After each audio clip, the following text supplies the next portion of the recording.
Hi friends, welcome to Mouni blogs. ఇవాళ మనం రాజ్మాతో chat ఎలా చేసుకోవాలో చెప్తాము. ఇది చాలా హై ప్రోటీన్ ఫుడ్ అండి. ఎవరన్నా తినచ్చు. చిన్నపిల్లల నుంచి ప్రెగ్నెన్సీ వాళ్ళు కూడా తినచ్చు అండి. అండ్ రాజ్మా చాలా మంచిదండి. ప్రెగ్నెన్సీకి ట్రై చేసే వాళ్ళు కూడా ఇది తీసుకోవచ్చు. నేను ఒక గ్లాస్ రాజ్మా తీసుకున్నాను. టీ గ్లాస్ అంటారు కదా, నేను ఆ గ్లాస్తో తీసుకున్నాను. ఇప్పుడు బౌల్లో వేసుకుందాం. 1 గ్లాస్ రాజ్మా అండి. ఇంకో హాఫ్ గ్లాస్ వచ్చేసి తెల్ల శనగలు. ఇది మీరు నల్ల శనగలు కూడా తీసుకోవచ్చు. నేను ఇప్పుడు తెల్ల శనగలు తీసుకున్నానండి. ఇది హాఫ్ గ్లాస్ తీసుకున్నాను. ఇవి ఒకసారి ఇప్పుడు నార్మల్గా వాటర్తో కడిగేసి మనం నానబెట్టుకుందామండి నైట్ అంతా. మీరు నైట్ అంతా నానబెట్టుకోలేదు అంటే మీరు మార్నింగ్ నానబెట్టుకుని ఈవినింగ్కి దీన్ని మీరు ఉడకపెట్టుకోవచ్చండి. ఇప్పుడు వాటర్ వేసుకుందాం. వాటర్ వేసి నేనైతే నైట్ అంతా నానబెడుతున్నాను. మూత పెట్టి మనం నైట్ అంతా నానబెట్టుకుందాం. నైట్ అంతా నానబెట్టుకున్నాం కదండి. ఇప్పుడు మూత తీసి ఒకసారి 2 టైమ్స్ నీట్గా వాష్ చేసుకోండి. నేను నీట్గా వాష్ చేసేసాను 2 టైమ్స్. ఇప్పుడు మనం ఆ కుక్కర్ తీసుకుని ఆ కుక్కర్లో వేసేసుకుందామండి. వేసేసుకుని ఉడకబెట్టుకుందాం 3 విజిల్స్ వచ్చే వరకు. వాటర్ మాత్రం ఎక్కువ వేయొద్దండి. ఎందుకంటే మొత్తం మళ్ళీ ఆ వాటర్ మనం యూజ్ చేయం కదా, సో అందుకు వేస్ట్ అయిపోతుంది. హాఫ్ ములిగే వరకు వేస్తే సరిపోతుంది వాటరు.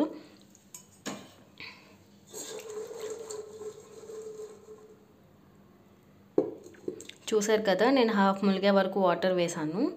ఇప్పుడు దీంట్లో కొంచెం సాల్ట్ వేసుకొని ప్రెషర్ కుక్కర్లో ఒక 3 విజిల్స్ వరకు వచ్చే వరకు బాయిల్ చేసుకుందాం.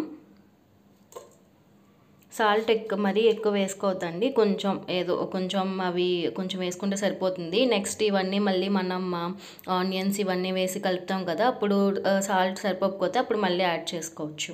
ఇప్పుడు నేను దీన్ని కుక్కర్లో పెట్టి 3 విజిల్స్ వచ్చే వరకు నేను బాయిల్ చేస్తాను. నేను 3 విజిల్స్ వచ్చాక ఆఫ్ చేసేసానండి. ఆ ప్రెషర్ పోయే వరకు అలాగే ఉంచేసి ఆ ప్రెషర్ పోయాక అప్పుడు మూత తీసాను. నాకు ఇలా అయితే ఎంత బాగా కుక్ అయినాయి. ఇప్పుడు మనం ఇది వేరే బౌల్లోకి తీసుకుందాం. వాటర్ సెపరేట్ చేసేసి వేరే బౌల్లోకి తీసుకుందాం. చూసారా నాకు ఎంత బాగా కుక్ అయినాయో. ఎలా అంటే చూడండి, ఆ వాటర్ సెపరేట్ చేసేసి ఇప్పుడు నేను అవన్నీ గిన్నెలోకి తీసుకున్నాను. అండ్ ఒక ఆనియన్ తీసుకున్నా, అండ్ ఒక క్యారెట్, కొంచెం కొత్తిమీర, పుదీనా చిన్న పీసెస్ కింద కట్ చేసి పెట్టుకున్నానండి.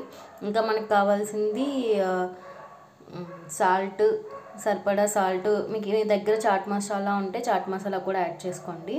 అండ్ ఇంకోటి వచ్చేసి మిరియాల పొడి అండి. మనం ఇంకా పచ్చిమిరపకాయ ఏమి యాడ్ చేయట్లేదు కాబట్టి మిరియాల పొడి, ఇంకా మనకు ఆ స్పైస్ మొత్తం అంతా మిరియాల పొడి నుంచి వస్తుంది. సో దాన్ని బట్టి చిన్నపిల్లలు ఎవరైనా ఉంటే కొంచెం తక్కువ వేసుకోండి. మీరు స్పైసీగా తినడం ఇష్టమైతే కొంచెం ఎక్కువ వేసుకోండి. ఇప్పుడు ఈ కట్ చేసి పెట్టుకున్న పీసెస్ అన్నీ ఈ బౌల్లోకి వేసేసుకుందాం. అలాగే మిరియాల పొడి అండి, నేను ఒక 1 స్పూన్ వేసుకుంటున్నాను. మీకు ఇంకా కావాలంటే వేసుకోవచ్చు, మీ తినే స్పైస్ బట్టి మీరు వేసుకోండి. అండ్ కొంచెం చాట్ మసాలా వేస్తున్నా.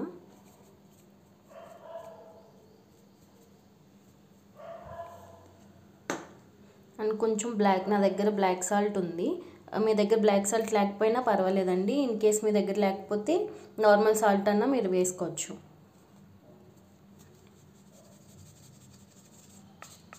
ఆల్రెడీ మనం ఉడకపెట్టినప్పుడు సాల్ట్ వేసాం కాబట్టి కొంచెం మీరు తక్కువే వేసుకోండి. మీకు అడ్జస్ట్ చేసుకోండి. సాల్ట్ చేసుకుని ఒక నిమ్మకాయ కోసుకుని ఒక ఫుల్ నిమ్మకాయ వేసేసుకోండి. నేను చూపించిన క్వాంటిటీ ఒక 2 పర్సన్స్కి అయితే ఈజీగా సరిపోతుంది. ఇప్పుడు నిమ్మరసం కూడా వేసేసుకుందాము. నేనైతే ఫుల్ నిమ్మకాయ రసం వేసేస్తున్నాను. కొంచెం పుల్లగా ఉంటేనే ఇంకా బాగుంటుందండి తినడానికి. ఒకవేళ మీకు ఇష్టం లేకపోతే ఒక సగం వేసుకోండి. నేనైతే మొత్తం వేసేస్తున్నాను. ఒక నిమ్మకాయ మొత్తం రసం వేసేస్తున్నాను. అండ్ చాలా మంచిదండి. చాలా హెల్దీ అండి. ప్రెగ్నెన్సీకి ట్రై చేసే వాళ్ళు కూడా ఇది తినచ్చు. మీ పిల్లలకి కూడా ఇది స్నాక్స్ అలా పెట్టొచ్చండి. అదంతా ఒకసారి ఫుల్గా మిక్స్ చేసేసుకోండి. ఇలాంటి వీడియోస్ మీకు ఇంకా కావాలంటే please like, share and comment అండి. Thank you for watching my videos.